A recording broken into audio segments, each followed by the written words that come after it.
सारा राज्य में ड्राइवर मानक तरफ आंदोलन जारी रखा कामाक्षीनगर ड्राइवर महासंघ पक्षर आज स्टीयरिंग छाड़ आंदोलन कर स्थानीय बाउंसपाड़ छक और महुलपाड़ पथप्रांत केन्द्र निकट एवं बर्जन ब्लॉक ठारे 6 दफा दाबी रे आंदोलन डाकरा दिया।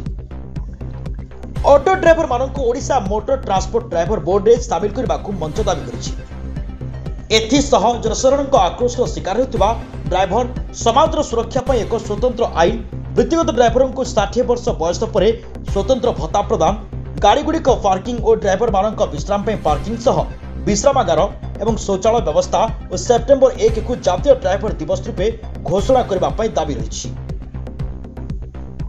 एथिरे बहु संख्यार ड्राइवर मान आंदोलन में बसुंट दाबी पूर्ण न होगा जाए आंदोलन जारी रहा नहीं संघ तरफ कहुई।